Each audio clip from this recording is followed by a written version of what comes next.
Within the hi-fi community, there has always been certain debates that have gone on and on since time has begun. I can remember when I first got into hi-fi forums, or should I say when I first discovered hi-fi forums. It must have been about the year 2006 or so, and I joined a forum that was by Hi-Fi Choice. And I can remember the circular arguments that used to go on in that forum, and some of them become sort of quite passionate, especially when it came to talking about cables. But that's not what I'm going to be talking about right now. Another debate that regularly took place was that of which sounded better, a turntable or CD players. Like I said, whenever you went on a forum, there was always some debate that went on for months, to years, to decades. And even if you went on a forum today, you would probably see the same arguments carrying on. But the question that I've got for you today is something I mentioned in a little short I uploaded fairly recently. And that was the question of, does a vintage CD player sound worse, the same, or maybe better than a modern day DAC? Now that's quite a good question, and I think it deserves an answer. And the reason that I say this is because I'm sure, like me, you've noticed there's a plethora of new DACs that are continuously being rolled out by Chinese manufacturers. And you would think, by the amount of reviews there are on these DACs, that DAC technology has come on so far now that it would make a vintage CD player sound broken. But is that really the case?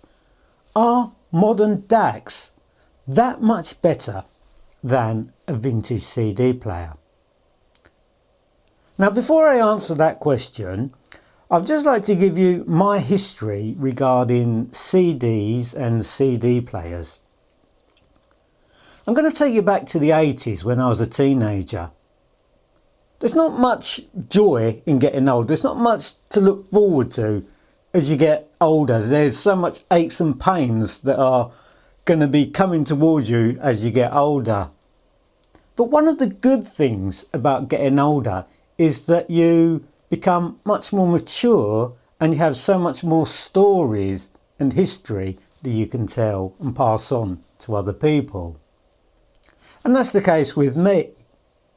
I'm now going to take you back to when I was a teenager and CDs first appeared. We were so excited about this new musical format because all we had was vinyl, and a lot of vinyl for most of us. We can remember how crackly they were, how much dust they would pick up on our stylus, because not many of us back there really knew how to care for a turntable or our vinyls properly. So like I said, we're all very excited about this new musical format that was coming that was called a CD. I specifically remember it being on Tomorrow's World. Do you remember that programme, Tomorrow's World, where they talked about this perfect sound forever? I'm sure we all remember that quite clearly, those of us that are of a certain age. So I was really excited about hearing this brand new format called a CD. I think I must have been, how old was I? I think I was probably about 16. And I was living in Essex, and I can't remember exactly what school I was at. I think it must have been a school in Essex in Burnham on Crouch called St Peter's. And I had a friend there called Nick. And Nick, he went out and bought this CD player. Nick was a hi-fi buff like me. We both had an interest in hi-fi. We knew absolutely nothing about it.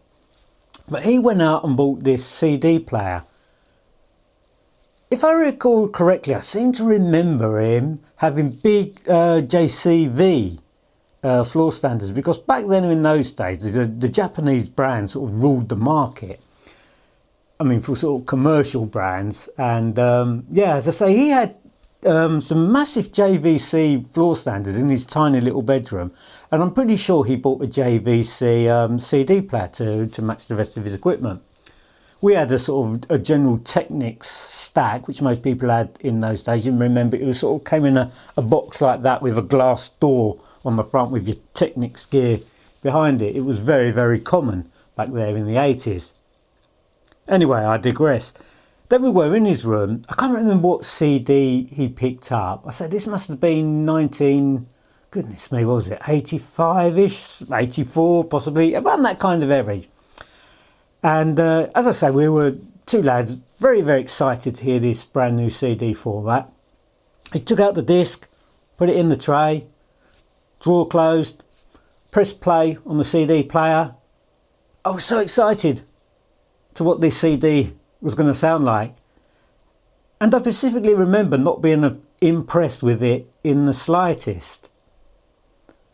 To me it sounded thin, harsh, not very engaging to listen to. Yeah, I really wasn't impressed with what I heard.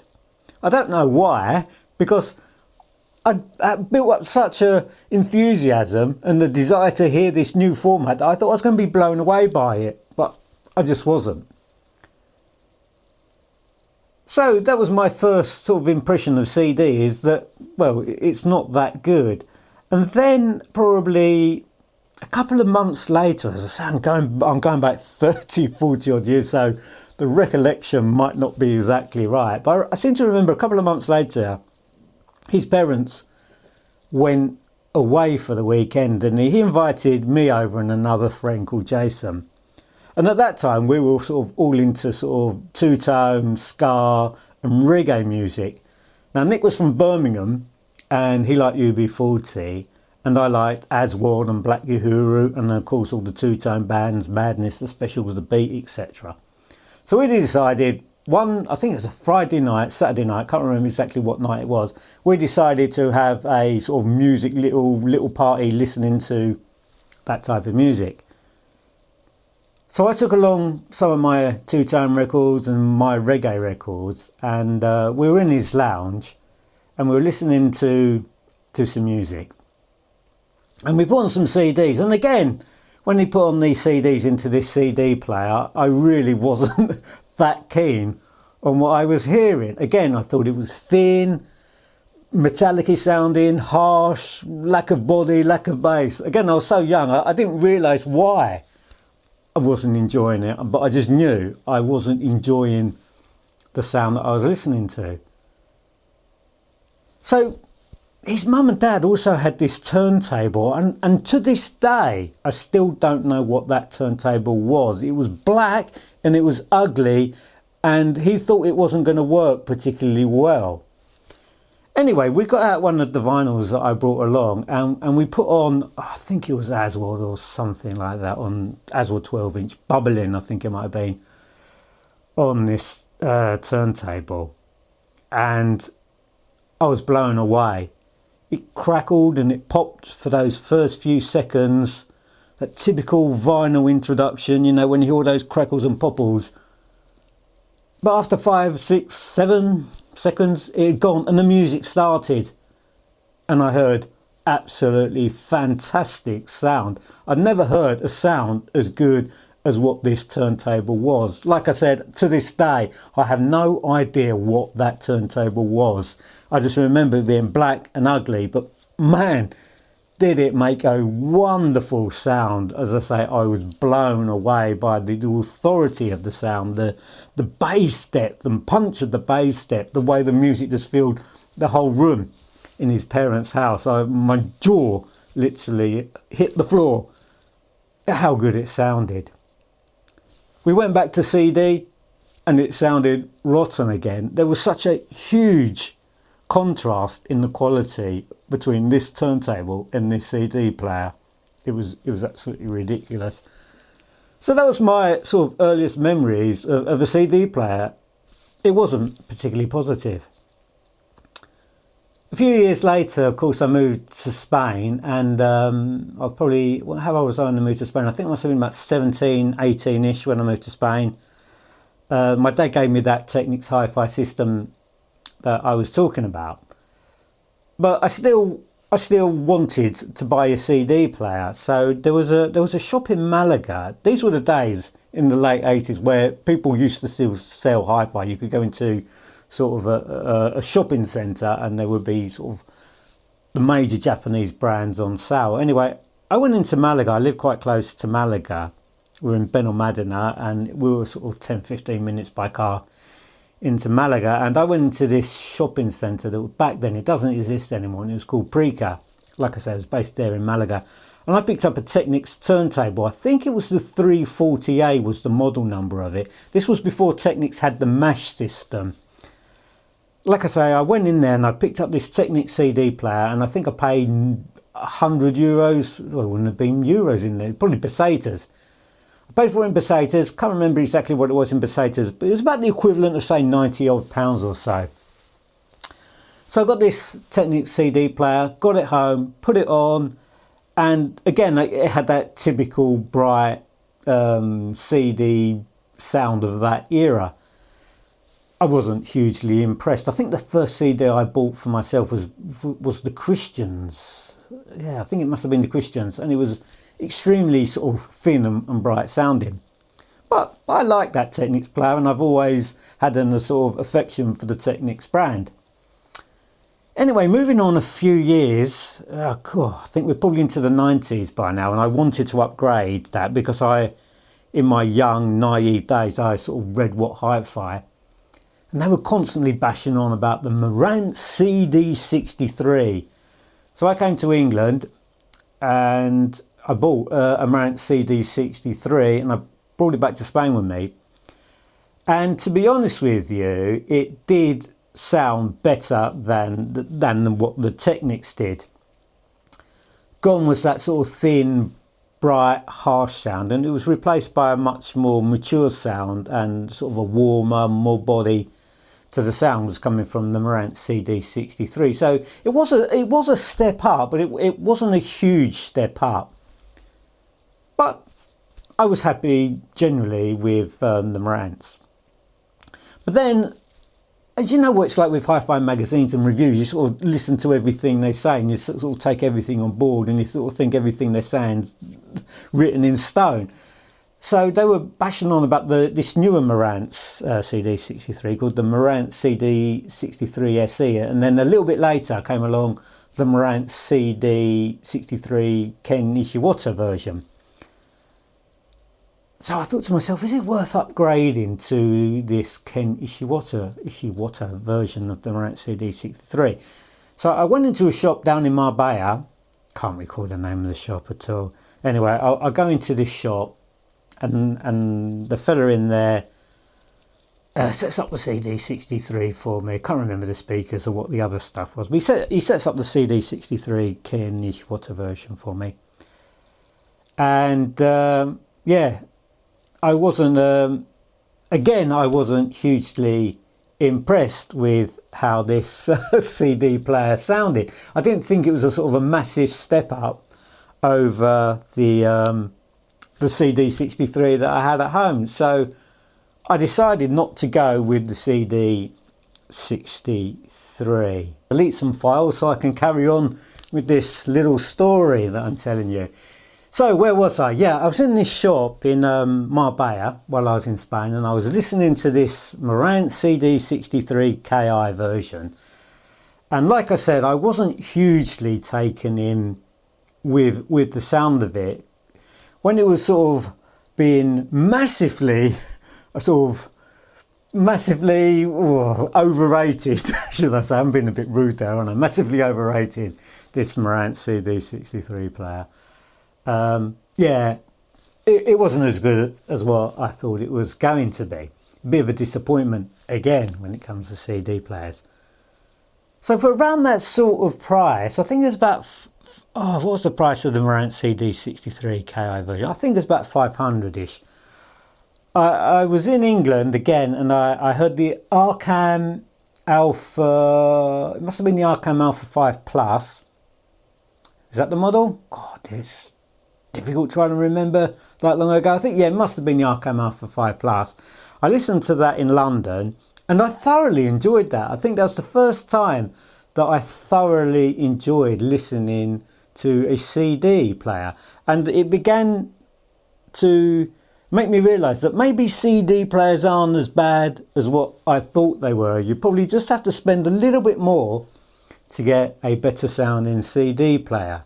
And that Arcam Alpha 5 Plus sort of hit the right note for me. I thought it was a fantastic sounding CD player. But I came back to Spain and I realised that the price in the UK was hugely different to how much the Arcam Alpha 5 was selling in Spain, and it was sort of out of my price reach. So I was a little bit disappointed that I wasn't able to afford it in Spain. But what I could afford was the Micro Mega Stage 1. So I went into a shop in Malaga. It was a guy called Miguel Salas and his shop was called Misaka. It's now closed and I guess he's retired. I went into his shop and I listened to the Micro Mega Stage 1 and goodness me, I was absolutely blown away at how good that CD player sounded. I loved it. Brilliant sounding CD player. I had the Micro Mega Stage 1 for a number of years in fact, and I upgraded it over time. I think I finally ended up with converting the Micro Mega Stage 1 into a drive stage, was it a stage 2 or was it a stage 3 I had? It was one of the two, a stage 2 or stage 3 drive, which meant that the CD player now became a transport only, and I bought the DAC. And I think the DAC, how much was that DAC? Goodness me, I think it was what was it called? The DAC 1, I think it was. And if I recall correctly, I think that was about £750. So I had the transport and I had the DAC. And that, to this day, has remained probably my favourite CD player I've ever had. And in my stupidity, I actually sold that. And that was quite a regret, but I did sell it for a good DAC. I sold the Micro Mega DAC and I bought a California Audio Lab DAC, and that was a valve-based DAC, and that again is from a American company that has now sadly sort of not in existence anymore. So I think they went bust. Goodness me, longer than that. Must be 20 odd years ago. But it was California Audio Lab DAC, and I can't remember the name of the DAC. I think it might have been called Alpha something. Wasn't a particularly attractive looking box it was in, but goodness me, again, it was an absolutely fantastic sounding DAC. Beautiful, beautiful combination with the Micro Mega. Again, in my stupidity, I opened the shop and I sold the. I sold that DAC and I bought the CD player which I'm now going to talk about, and that is the Sonata Byron. This by now I think we're in about the year 2006, 2007ish. So by now I've sort of got 20 odd years of experience of listening to CD players. I've gone from hating it to sort of realising actually CDs can sound pretty good if you've got a good CD player. But the Byron was another fantastic sounding CD player without a shadow of doubt. But in my heart, my favourite, without a shadow of doubt, has definitely been the Micro Mega. They had a dreadful reputation at that time because of the transport that was in it. It was the Philips CDM 12.4 or something like that. And it had the reputation of it getting stuck and sticking. And it sort of affected Micro Mega in a massive way, and so they sort of never managed to recapture their sort of strong presence in the market. It sort of ruined their reputation. But me, as I say, I've got memories of that stage. I can't remember if it was a stage 2 and the DAC, and again, I absolutely love that CD combination. But now let's get to the point of what I'm talking about and the comparison of a now considered a vintage CD player, because the Sonata Byron I've got there behind me, I think I must have got that in about the year 2006. So it's coming up to 20 odd years old. and I'm comparing it to a Orn S9C DAC. Now this Orn has been very, very highly praised. A lot of people have given it a fantastic review saying how good this DAC sounds and how it can compare and compete with CD DACs. They'll probably double or maybe even triple the price. So we're talking about a very, very good DAC here. But as I said in the beginning, there's a lot of reviews on YouTube that sort of give you the impression that the latest DAC you can buy is the greatest DAC that there's been. But the problem with this, I find, is that these DACs seem to sort of come and go every 6 months. 6 months down the road there's a new DAC, then another 6 months there's a new DAC from another Chinese brand. And a lot of people that watch these reviews think because something's newer that the old version's not any good anymore, and that they must have this latest highly reviewed DAC because it's going to sound so much better than the DAC that they bought 6 months ago. Or it's going to sound 1,000 times better than a DAC they bought 20 years ago, or a CD player they bought 20 years ago. But I'm going to try and answer that question. Is it really the case that a fantastic modern day DAC can sound better than a CD player from 20 years ago?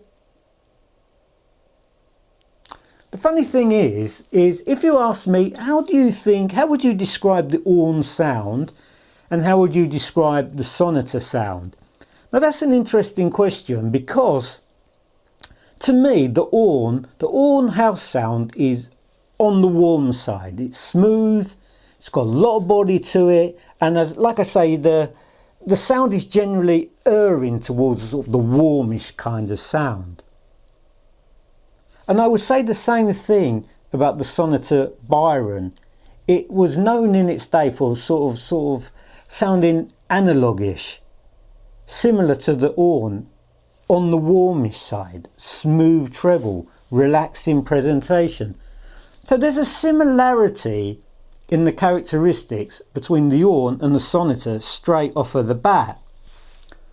Another interesting point is the price of the two devices. The Orn is about sort of £600 just for the DAC, while the Sonata Byron back in 2006-ish, if I recall correctly, I think it was about 1,100, around the £1,000 price point.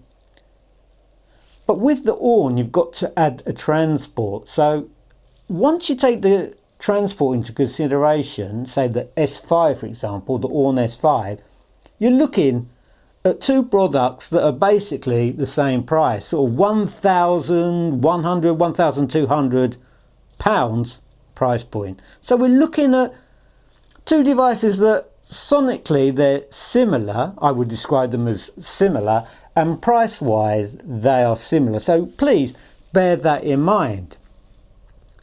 So what I did is I ripped my CD collection many years ago, and I've now got my CDs stored on the NAS.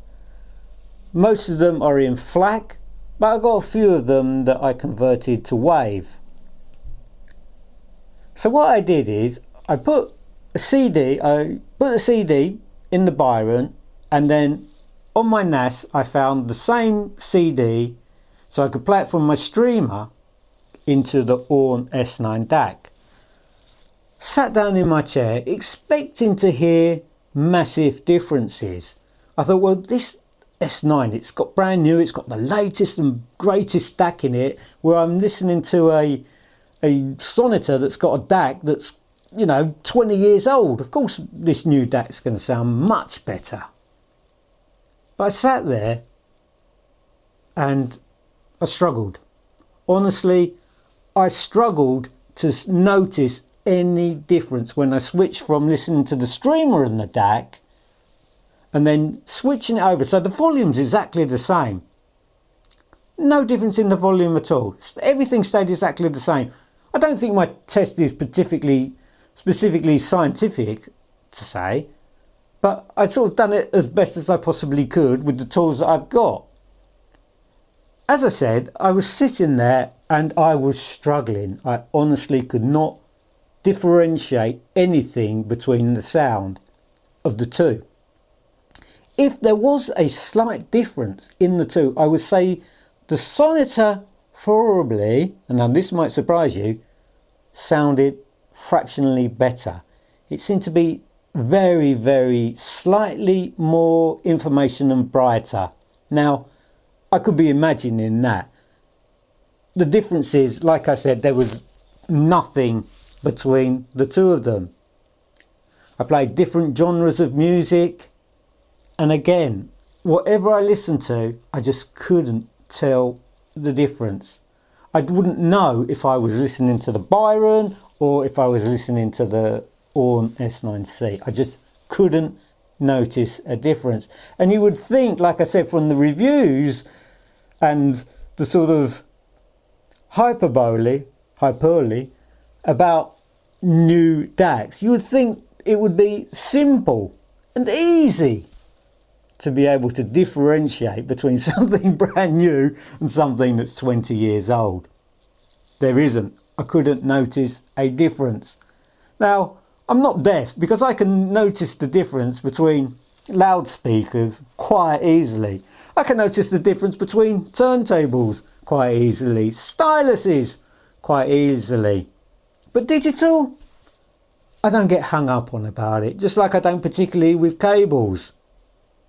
I put them sort of at the bottom of the list, and this test has sort of confirmed for me that a DAC isn't, the digital source isn't the most vital part in your hi-fi system.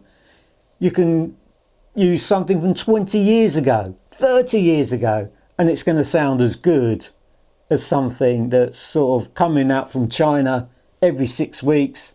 They're going to sound just as good as each other. So like I said, my test wasn't scientific. It's the best I could do with what I've got. I can't see where I would have gone wrong. One's a rip of the CD played from a streamer to a DAC, and the other's directly from a CD player. I struggled. Again, I absolutely could not tell the difference between a brand new DAC and a 20-year-old CD player. Make of that what you will. Thanks for watching, everybody. I hope you've enjoyed it. Thank you for sticking with me for so long. I think it's nice to give a little bit of a story behind my history of CD players and the conclusions that I've come to. You may come to your own conclusions. Thanks for watching. Take care and have a great day.